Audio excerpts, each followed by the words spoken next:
We are Squawking Dead, a podcast pulverizing episodes beyond the Walking Dead universe. Sometimes we give you news, sometimes we make you laugh, but most times we go deep. But not today, not really. I'm your host, David Cameo, and I'm joined by Bridget, ko-fi.com/punkybrewster, that's PUNKYBRUISETER, and Charity, aka Blazing Gardener. I know I switched around, I screwed myself up. Weird. But I went with it, and then I pointed it out, and it was very awkward for everybody.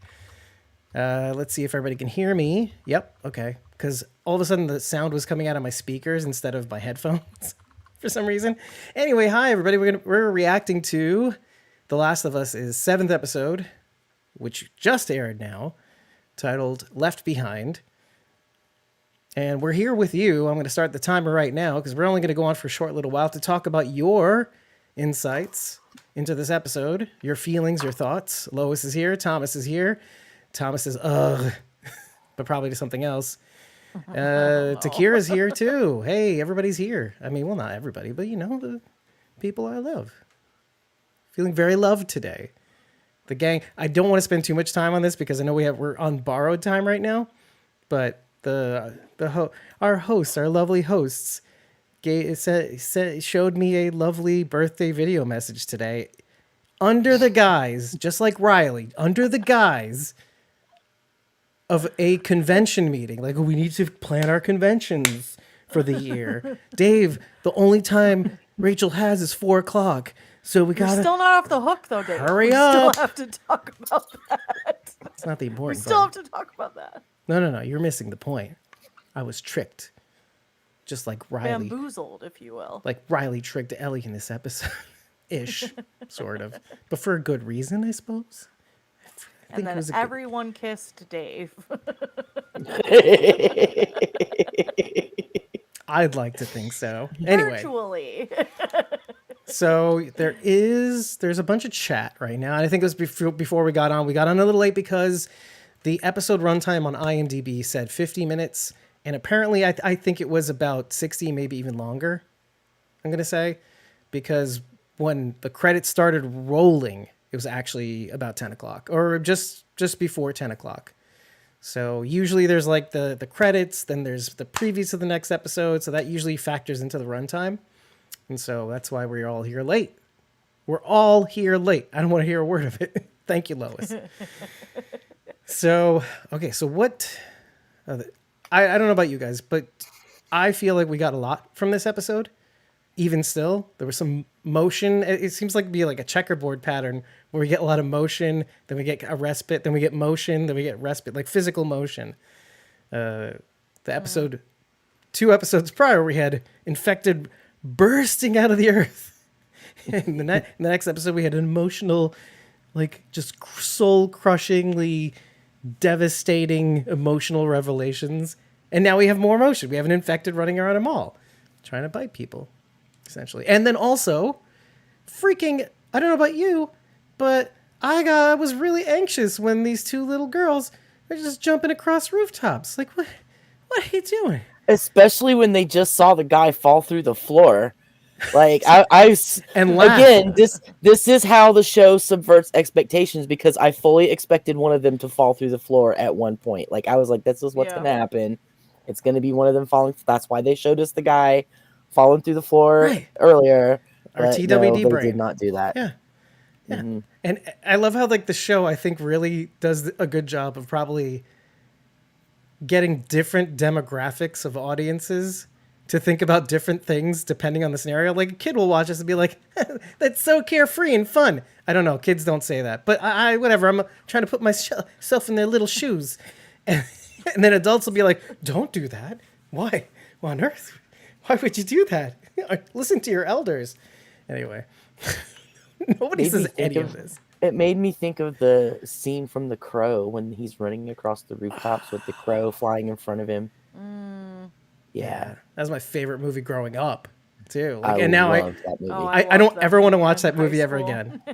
Ever. It's still pretty good, Dave. I watched it recently. Okay, because you know what I'm talking about, right? Yeah, I mean, it's not as great as it was when you were a kid, but it still holds up pretty well. It's not like, wait, what was it? It's not like Empire Records. Yeah, Thomas, I thought that too. The carousel on Fear the Walking Dead, that was my first thought too. Oh, speaking of the carousel, not to start going into the episode like we usually do, but like I really liked the little carousel-like rendition of "Just Like Heaven." Who sings that? The Cure. The Cure. Thank you. I was like trying to think of it the whole time. It was an 80s song, Dave, because there were 80s songs strung throughout this episode. We're not going to talk about it right now. But oh my god, all of the pop culture stuff going on in the episode. The number one the cover that I would like to point out is the poster behind her in her bedroom at FEDRA was Inner Space. Oh, with cool. Martin Short and Dennis Quaid. And that movie is about about a guy who gets shrunk down into like tiny, and he gets injected into this guy's body. Right.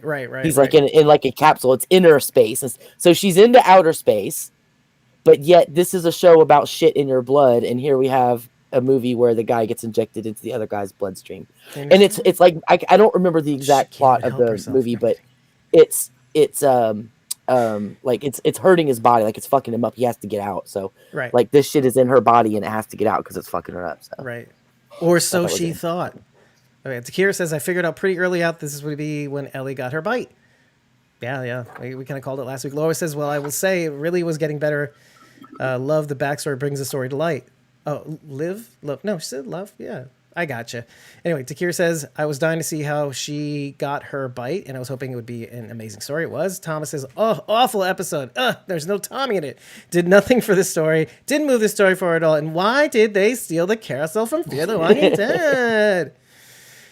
He also says, and Ellie even got her white horse. Got on a white horse like Grace. Yeah, well, that's how carousels go. Lois says, I loved the merry-go-round. It made me think of Morgan when he was in the mall. Okay, another Fear the Walking Dead corner. Takira says, I loved everything about the mall, even though I knew it was coming. We all kind of did that, I think, though. Right? We all kind of, even if you didn't know the story, you probably knew it was coming. And Thomas says, Just Like Heaven by The Cure is all about oral sex. Thanks, Thomas. I don't know what I'm doing. Just like oral. So I saw this episode as a direct mirror of episode 3, because you have the two, instead of two older men who aren't friends meeting and falling in love, you have two young girls who are friends falling in love, and they both think they're gonna die at the end. Well, they're all gonna die at the end. The two men, but they both die together, and the two girls think they're gonna die, but obviously one doesn't. Right. So it's like a direct mirror of episode 3, and this is also the third episode from the end. So we had episode 1, 2, 3, and then this is episode 7, 8, and 9. Isn't this is the second episode from the end? No, is it 7, 8, 9? Hey, I guess whatever. Yeah, you're right. So there's like a little parabola going on here with the stories. I guess like you start one way, you end one way. Infection was the second one. Third one was called Long Time. This one was called Left Behind. Long Time. Anyway, I don't know. But just like Ellie survives in this episode, so too does Bill survive in Long Time. Theory confirmed. I'm calling it here now. Yes! Bring back Bill. Bring back Bill. That's right. Everybody come on the crazy train with me. Anyway. I mean, are you mean bring back Bill in his former iteration? Because I don't think we want to see him in this one. No, I'm okay with Old Man Bill. I want to see what hulking out Old Man Bill / what was his name? Ron Swanson. What is his name in real life? Nick Offerman. Nick Offerman. It just sounds better when you say Old Man Ron Swanson. And also in your head looks better. Okay, let me see. Old Man Ron Swanson. Old Man Swanson had a farm. Anyway, I was going to do a cordyceps thing. Takira says, love that, Sharon. No, I don't even. We said so many. Yeah, it's fantastic. Takira says, we didn't see Bill die. Just like we didn't see Madison die. Just like we didn't see Heath die. Just like... You're not gone until you're gone. No one's gone until they're gone. That's my best Offerman impression. So dumb. It's so dumb. It's like, yeah, that's a statement. It's like It's like a steak. It's a No, statement of fact. no one steak isn't done until it's done. Yeah, there you go. There you go. That's the Ron Swanson version. Yeah, exactly. Also, don't tread All on me. the bacon and eggs you have. All. No, just the eggs. She just wants the eggs. Ron Swanson wants the bacon. Okay, we got 5 minutes to go, everybody. Let's see. Okay. Keep these I have to say, insights okay, coming. no, I'm gonna give my opinion on this episode, because Thomas is saying he really didn't like it, and like where I would normally be on that same train. I'm 'Cause it's a bottle episode? this time.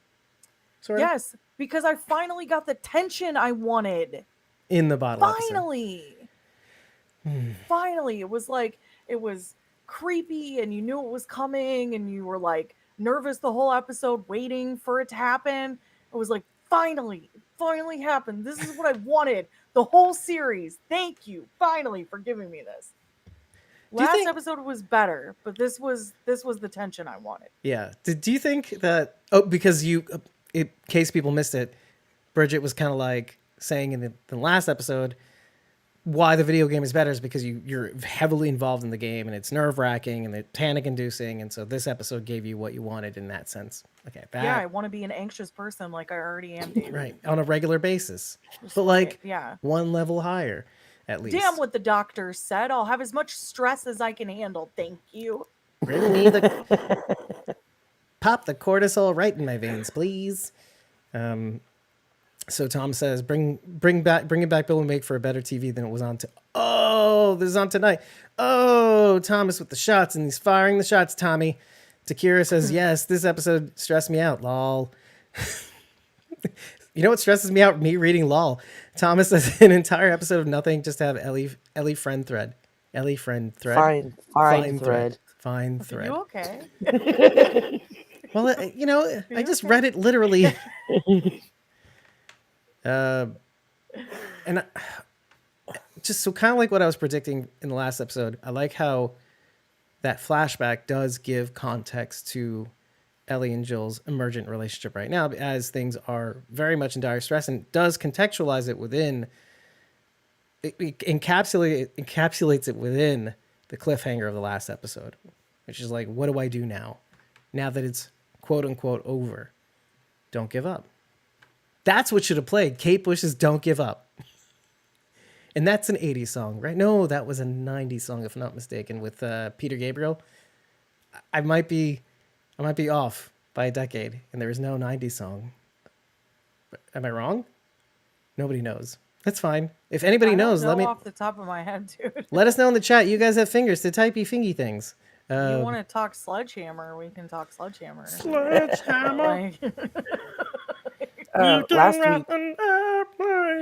Anyway. Last week I touched on the color purple in the episode with Tess super Sarah. fucking purple. So The Grimace coat. did you notice the prevalence of purple once they got into the mall, especially around things where they were having fun or it was exciting? Because the Arcade. Victoria's Secret was also lit up brilliantly purple. The arcade was blue and purple, primarily, but it was a very, very purple heavy in those episodes. So I'm wondering if they're like equating purple with Living, with love or with excitement or something like that. Because I just noticed there was a lot of it. something that I've been doing since I've been doing the blog, and I haven't finished it today for the last episode, Kin. Something that kind of just popped into my head was that Ellie predominantly wears red clothing near the beginning of the series, and there are sort of blue motifs that enter in to the shows, and I don't know if they're necessarily good or bad. So instead of it being more like a black and white thing, it seems to me it's like more of like because black and white denotes extremes, right? But it's just a this or that thing. It's a blue or red thing, and then where we meet in the middle are people like Tess and people like Sarah, and what eventually Ellie wears is like more purple clothing. So it's like, is Living taking a little bit from this and that? Even in the last episode, Joel tries to describe the two extremes of who people are, and that's there are people who wanted to have everything and people who wanted others to have nothing, or everyone to have nothing. And it's not even necessarily bad or good. My personal biases aside, it's about this or that. And so there's living life in that level of balance. It's not really necessarily good or evil. It's about, and you see that in this episode when you see Captain Wong, he's more of like he sounds like the good part of FEDRA.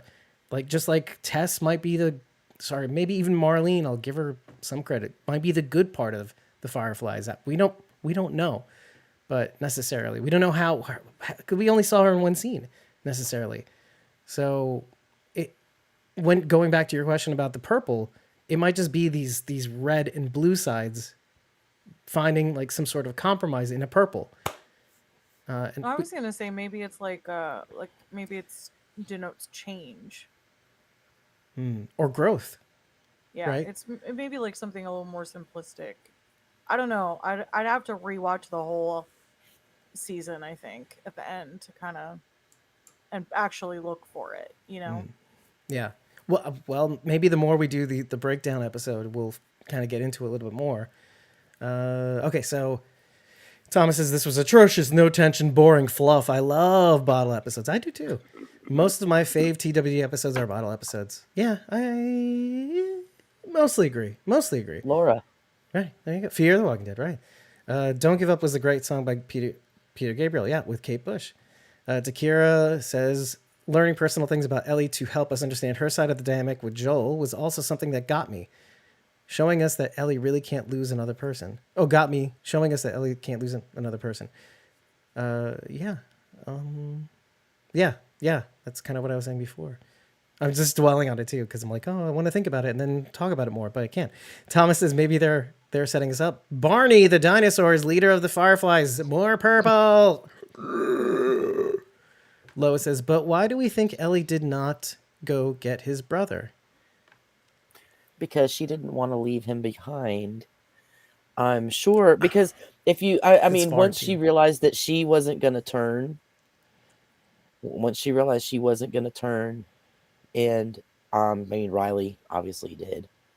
At some point, she had to leave her behind, you know, and she doesn't want to leave Joel behind. Right. And maybe she's the person she had to kill. It's like a logical thought process, right? Like, if I leave, he could die while I'm gone. Mm-hmm. You know, he's, especially when he told her to leave and she pauses and there's like the really like shallow breathing. I think there was more of a concern, like, he's gonna maybe die like soon. Because even riding top speed, it would have taken her, you know, it would have taken 10 days to go back to the settlement and then them come back to Joel. Right. 5 there, 5 back, at least. It wasn't enough time. Right. Takira says, she was finally brave enough to be vulnerable, and her happy moment was ripped right away from her. Again. Because if you remember the last episode, they were on Easy Street. I mean, I wouldn't say, I'm sorry. That's what I felt like when they were 5 days in, and they're like, yeah, it's easy peasy, Japanese, whatever. And so now you see them having a good time while they're there and no trouble. No 80s music. We got the callback to the lady spitting the bones out in Mortal Kombat 2 that she talked about in the episode 2. And me going absolutely fucking crazy. In fact, during Infected. Wasn't it Infected? Was it Infected? Or was it the third? No, it wasn't. No. Ooh. Which one was the one at Cumberland Farms? I think that was the third episode. Long time, yes. And so I was like, who's this older friend that talked about this game so much that from the before times? No, there was a mall with a video game that her friend took her to, and she showed her, this bitch can spit bones. Thomas says, I didn't get Tommy because she found thread. Okay, can we get into that for a minute? I think you did it. I mean, he does in the immediately following comment. using thread to stitch the outer layer of his skin isn't going to do crap. Dr. Tommy O'Mara says he's got internal bleeding that needs to be stitched. Stitching of the top skin does nothing. Yeah, you know what? Somebody should have told Dakota that.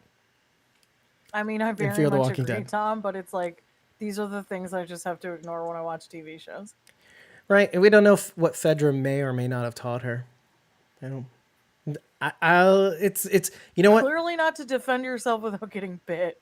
So I felt the same way when they revealed that Dakota's the one that stitched up Morgan in Fear the Walking Dead. I was like, it can't be. She's a kid. I don't know. and they have even less knowledge than the kids in The Last of Us. So it's like it's like a little bit column A, column B. I'm not, but whatever. The show's fucking good, so I'm gonna keep going. I'm okay with it, and I don't think it's the one thing that saves him anyway. So we'll see in a few. But Lois says now we can see the bond when they were holding hands. Yeah, well, both couples too, both Riley and she, and Joel and Ellie. So you were gonna say something, Charity? I was gonna say she should have cauterized it. Ugh. Man, you know what? I'm much better with the sewing. The cauterize, like, let's just burn everything. Let's just burn Joel up. But did we get it? Part of the benefit of cauterizing is that you burn the infection in the affected area. I mean, they couldn't have done much on the internal part of him, but instead she picked up thread and a needle from the dirty floor and took it downstairs and shoved it in his she ripped up some dirty cloth and stuck it all over him. So sure. That's what I was thinking of more than the thread, actually. I know everything about it was bothering me, but here we go. Suspension of disbelief. Apparently, FEDRA doesn't teach anything about hygiene or medical. No, she put the needle in her mouth. She cleaned it with her dirty mouth. Well, she's immune. She fixed it with her immunity. You know what? When she was stitching him up, I was thinking to myself, I bet she pricked her finger a couple times. She got up in there and her little bloodly platelet got into his liver and spleen, and she infected him with the good. She's Ellie with the good cordyceps.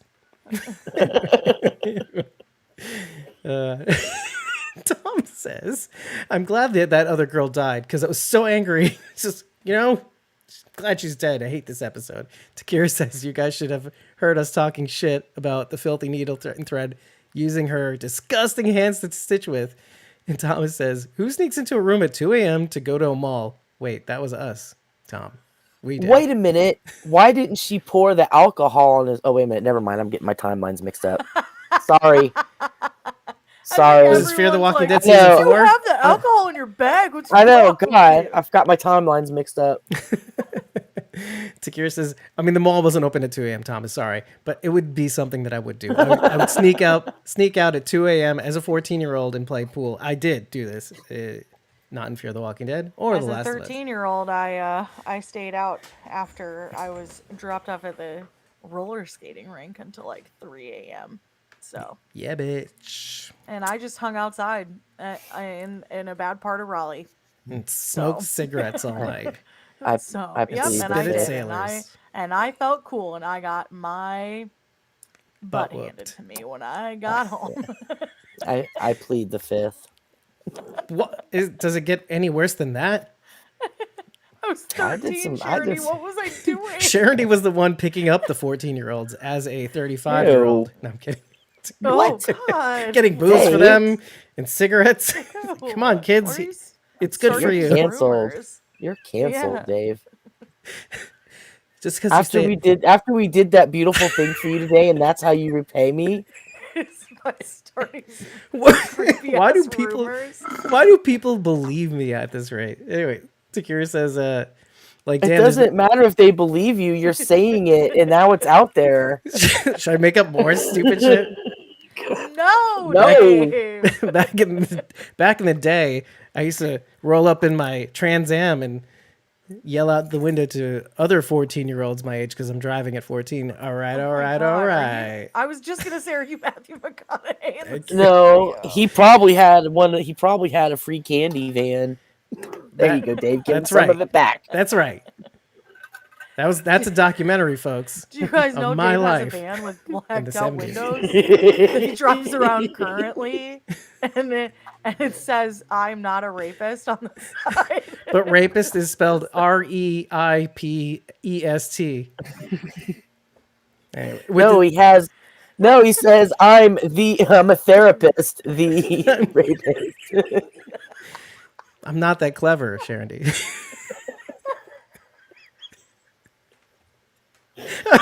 Takira says, "No, there's no alcoholic beverages." Lamau. Thomas says, "Well, then you deserve." Wait, hold up. I deserve to be, eaten for too. staying out till 3 a.m. Damn, is Sharon on the sex predator list? See, look at what you did. Look at Thomas now. Look what you did. Well, I was going to say something, but I didn't want to bury myself further with Thomas. So Lois says he probably was flipping dimes out in the window.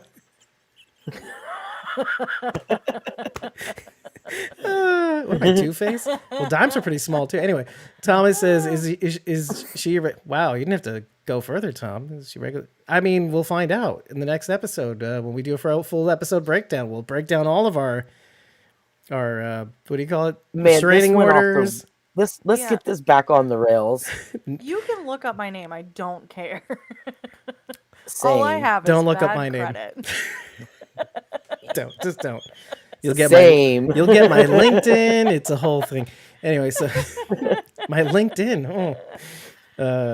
So Lois says, Yeah, my LinkedIn, I have not been able to log into since like 2016. is it because of your inflammatory posts to all future employers? Yes, that's why. Not because I forgot my password. Well, the timer went off a long time ago, but Yeah, why don't we leave off with one other reaction of some kind? I leave it to you guys if you have any just off the top of the dome. Even you in the audience. The if you got first something. thing, the first thing Ellie wanted when they went to the food court was tacos, and I'm totally down with that. Good call, Ellie. I thought that she was gonna bring out a bag of nacho cheese and be like, "This is good for 20 years." Should be right. I think. It's like still good. Okay, seriously though, can you imagine? Because like the nachos from like the movie theater, right? They were like really liquidy, the nacho cheese. But can you imagine over time, does we get more like congealedy Don't and like ruin thick? nacho cheese for me. No, I Dave. just think it would be Just better don't. after like No. 20 years. It's sealed in an airtight package, so it's not going to. It's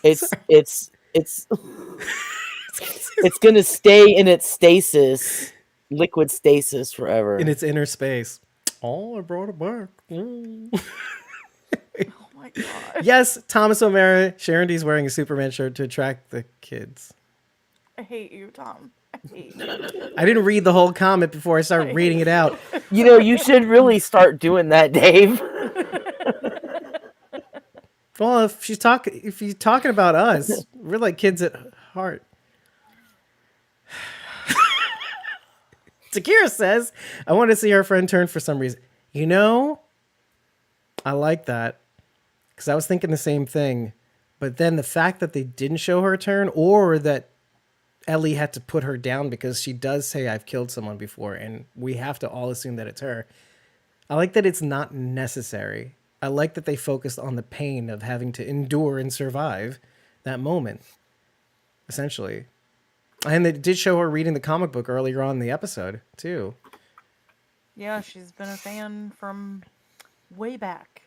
Yeah, an OG. Oh, gee. Oh, and Thomas says, only good part of the episode was more puns. I'm looking very... Yeah, we saw book one. Yeah. This oughter be good. On the front.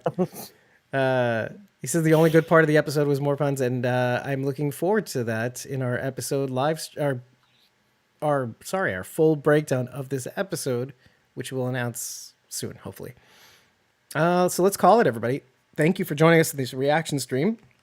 I think we all got a little bit out of this. We learned a little bit more about each other on this, but not really. Am I in trouble? Well, I mean, I did tell a true story. It's a true story. But now we'll think it's fake because of all the not serious times. Well, you can ask my mom. She was really pissed. I'm sure she remembers.